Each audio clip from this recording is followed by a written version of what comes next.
We're entering the fourth year in the war in Ukraine. Ukraine is continuing to ramp up its strikes on critical infrastructure inside Russia. That is making it very difficult for Russia to continue to supply its troops and logistically take the fight to the Ukrainians. Russia is continuing to strike civilian targets across Ukraine. Yesterday, they struck a daycare center in Kharkiv, and 6 people were killed, 2 of them children. Russia has been full court press in the information battle space since day one. There's no two ways about that. Russia has been doing everything it can to manipulate public opinion in the United States, up to and including paying American journalists to spout Russian propaganda. A group of American journalists who just recently traveled to Moscow at the invitation of Russia Today, which is a state-run media outlet in Moscow. Now, I don't know for sure whether or not RT picked up the tab for their travel, but it appears that they are being compensated in various ways. And here's the kicker. None of these people has registered as a foreign agent, which they would be required to do under U.S. law, under what they call FARA rules, F-A-R-A. And some of them have been mentioned in FARA findings, and that helped me track down where some of their funding may be coming from and how they're skirting the rules to take money from Russia without appearing to take money from Russia.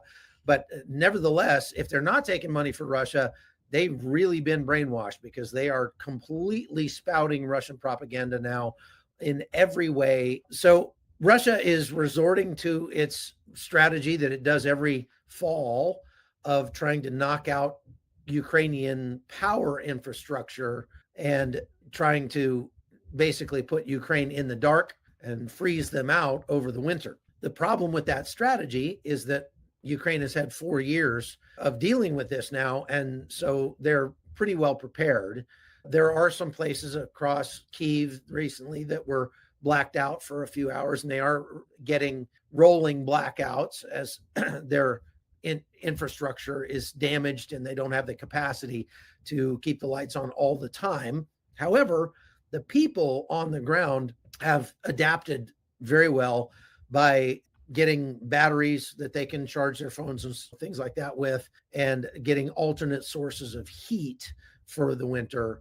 President Putin, even as they were about to put new sanctions on Russia, President Putin gave a phone call to President Trump, and President Trump was reportedly about to give Ukraine the Tomahawk missiles and the ability to strike much deeper into Russia than they can right now. And President Putin called him on the phone, and then that was called off almost immediately after that phone call. Tomahawk missiles are very large. They're 20 feet long. They carry 1,000-pound warhead, and they are designed as a missile to be fired from a destroyer or from a submarine. They are experimenting with ground-based launchers for Tomahawk missiles, and those ground-based launchers will allow them to be fired from trucks. And so if the U.S. ends up giving Tomahawks to Ukraine, what that tells you is that the United States is using Ukraine as a test bed for this new capability of firing Tomahawks off of a truck. That is specifically targeted towards preparing the battle space against China when China tries to make a move on Taiwan, which they still believe may happen the year after next, 2027, or maybe early 2028. Begs another point that Ukraine has been used as a laboratory by the U.S. military since the beginning of the war. If you had gone to the top brass in the Pentagon late 2021 and said, hey, we have a plan whereby you will be able to combat test all American equipment against real Soviet bloc military hardware in a theater of war with actual combat, but you can do so with no risk to American troops, no blood loss of American troops, and it'll only cost you about 1/10 of your budget for any given year. Those generals would have written that check all day long. And that's exactly what the war in Ukraine has been. It's been a test bed for American technology against Russian technology. And what it's shown is that American technology is far and away better than Russian technology. Everything from missiles, precision guided munitions, to airplanes, to tanks, to Bradley infantry fighting vehicle, everything that we've sent to Ukraine has given the United States a wealth of data. And so in reality, this has been a real bargain for America in terms of military capabilities. Ukraine just recently struck an arms depot in Bryansk back here in Russia, and they struck it with a Storm Shadow missile from the UK. Those Storm Shadow missiles carry a warhead that's about 435 pounds. They can do quite a bit of damage. That's a lot more than Ukraine's drones can carry, but it's about half what a Tomahawk missile could carry. And they have much less range. So the range on a Storm Shadow is in the couple 100-kilometer range, whereas a Tomahawk missile could reach over 1,000 miles into Russia and could strike things pretty much almost anywhere in Russia. And so this is why, obviously, Ukrainians want some Tomahawk missiles. Now, they still have other missiles that have been given them by the United States, some ATACMS, some HIMARS missiles, and that sort of thing. But again, all of those are limited in their range, and they are having to stay much longer than they normally would have before they get rotated out to the rear for some rest. That's true on the Ukrainian side as well. Those troops are in miserable conditions out in the field, and they're saying if you're not in a hole in the ground with cover over the top of it, some kind of bunker, when it gets dark, you're dead, because they will track you down and hit you with a drone. It's a kind of war that's never been seen before in world history that's happening right now. And as Ukraine continues to strike at Russian oil infrastructure, the ability of the Russian government to pay for this war is getting more and more difficult. That's a good strategy on the part of Ukraine. Ukraine is actually in a stronger position now than they have been pretty much at any point during the war, because even though they're having manpower shortages and equipment shortages on the front lines, that's a given, that's known. They are managing to hold the line. The pink areas are the areas inside Russia that are getting very difficult for Russia to operate in. The red areas are the areas that Russia holds inside Ukraine. And of course, that includes Crimea down here. From what I can tell, the Russians have taken very little ground, like 0.6% of Ukrainian territory in the last year. And they've done that at a staggering cost. What they're saying, this is according to several independent outlets that are tracking this stuff, they're saying that right now, Russia is losing about 5 soldiers for every 1 that Ukraine loses. That's been fairly consistent throughout the war. Now, Russian sources like these American journalists who just went to Russia at the invitation of RT, they're coming back from Russia and saying, that's not true. The Ukrainians are losing 39 soldiers for every 1 Russian soldier that's lost. That's obviously ridiculous. The Russian strategy puts no value on human life, and so they don't mind losing as many soldiers. But that has definitely led to a challenge for the Russian army to recruit and train enough soldiers to keep sending people to the front. What they are talking about now is that Russia is going to start mobilizing reservists for the first time to send them to the front in Ukraine. And to do that, they have to change Russian law to allow reserve forces to be used outside of Russia. Right now, the law in Russia says that reserve forces can only be used in Russia. And one of the ways that they've done that is they've changed the laws regarding what they consider to be Russia, as they have claimed that Kherson, Zaporizhzhia, Donetsk, and Luhansk oblasts inside Ukraine are now Russian territory. Most, but not all, of Luhansk and Donetsk oblasts, and they control very little of Kherson and Zaporizhzhia oblasts, but that doesn't matter. Russia had these referendums, said, okay, now these oblasts are part of Russia now, and then they changed Russian law to say that they were part of Russia. And part of the reason they did that was so that they could mobilize reservists and send them into those areas without falling afoul of the Russian laws that say reservists can only be used on Russian territory. President Putin recently ordered new nuclear ballistic missile tests inside Russia. And here's some footage of that. Those tests are annual exercises. Every October, they do these tests. And to not do them would be a sign to the Russian people that there's a big problem. Now, these missiles are not carrying nuclear warheads. They are inert, but they're just testing the missiles themselves. And although President Putin has 3 times ordered actual nuclear tests to be done inside Russia during this war, none of those nuclear tests have succeeded or gone off, either because they just simply failed or because the people that were tasked with doing it refused to do it. We don't know exactly. Now, I want to go to NATO's response to all of this, and they keep talking about more and more sanctions. Now, Mark Rutte, was he UN Inspector General? I think he is one of those weenies, I would say, that has been half-stepping the sanctions on Russia. They're on the 19th sanctions package against Russia. And I keep asking this question. I've never gotten a good answer for it. Why don't they just put all 19 sanctions packages together at the very beginning of the war and go total sanctions against Russia from day one? This war would have been over by now.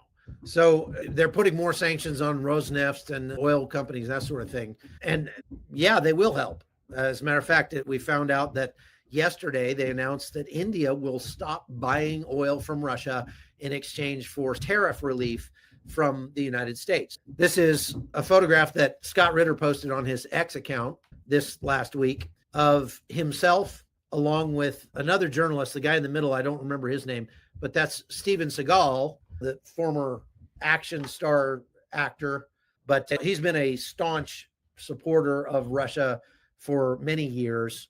And when Ritter went to Russia at the behest of the Russia Today outlet last week, he spent a lot of time with Steven Seagal and other Americans who are doing things for Russia in the United States. This is his Substack channel, and this is a photograph of the Bolshoi Theater in Moscow, where they had a gala event for RT's 20th anniversary. And this, Scott Ritter writes, RT's 20th anniversary gala wasn't just a celebration of truth. It was an incubator of intellectual reflection on the world we live in. Again, remember, RT is Russian state-controlled media. RT extended me every courtesy in facilitating what was a magical event populated by the most internationally diverse collection of leading intellectuals and subject matter experts ever gathered in one place. Think again, the RTI experience this weekend was a fully matured, confident and competent international news organization whose time has obviously come. Maligned and sanctioned by the collective West, including my country, the United States, RT has emerged from the maelstrom of controversy and chaos stronger than ever. Its message of fact-based truth resonating among a global audience, including a not so insignificant group inside the very nations who sought to isolate RT to begin with. And that not so insignificant group he's talking about is a bunch of other journalists from the US who include Judge Andrew Napolitano, Lara Logan, Patrick Lancaster, and others. Here's the thing. If you look at the definition of treason, it says giving aid and material comfort to an enemy of the United States or advocating on behalf of an adversary. So is Russia an adversary? Absolutely.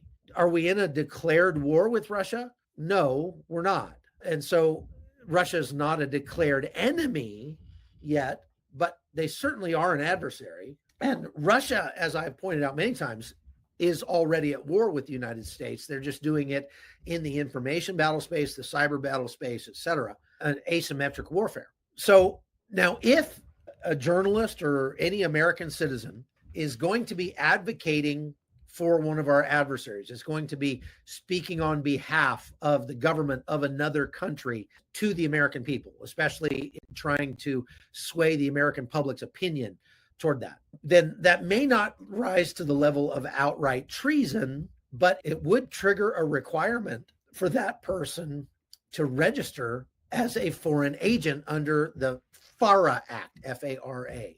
And you can go to the FARA website. So this is the U.S. Department of Justice website, and you can search these FARA findings. It provides access to the vast majority of public documents on file with the FARA unit. Due to potential privacy issues, a limited number of FARA documents may be accessed at the FARA public office. Okay, these are the results I get from the FARA database when I search for Scott Ritter. And these are all informational materials that are filed for various FARA registrations. And what they do is they quote Scott Ritter in these quote unquote informational materials. So it's going to pull up here a PDF. It's distributed by this company, Gebi LLC. Gebi LLC is a cutout organization in the United States that is funded directly by Rossiya Segodnya International, the parent company of RT, Russia Today. And so they make these filings, and they're quoting Scott Ritter in here is a clue that Ritter may be being financially supported by Gebi LLC. And this is a commonly used tactic that people use to take money from a foreign entity without actually filing as a foreign agent, because they say, well, I'm not actually taking money from a foreign entity. I'm taking money from an American entity, that Gebi or whatever it's called, LLC. That's an American LLC. Okay. Ritter's a convicted felon, but he claims those 4 oblasts being constitutionally Russian. You see him talking like that, and he's being very outspoken about things like that on social media right now. He's doing lots of interviews with Judge Napolitano, pro-Russian bloggers and things like that. Now, again, as I said, under U.S. law, anybody that's receiving funding or direction from a foreign government to influence public opinion has to register under the Foreign Agents Registration Act, FARA. Failure to do so can result in felony charges, and a lot of times when that's been applied in the past, it's been applied to lobbyists and media operators. So if people like Ritter or Lara Logan are taking money directly or indirectly from Russian sources while spreading this propaganda in the United States, they could fall squarely under the FARA Act.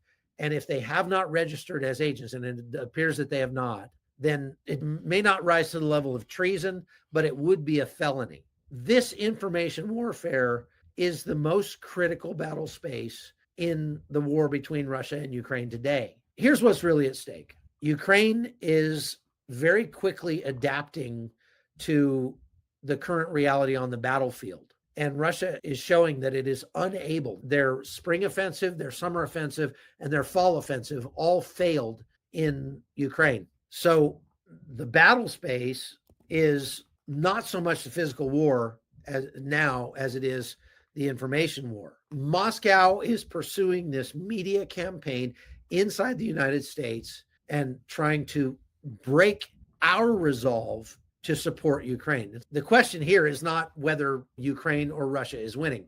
At this point, neither of them are winning. It's whether or not we can recognize Russian propaganda when we see it, especially when it wears an American face.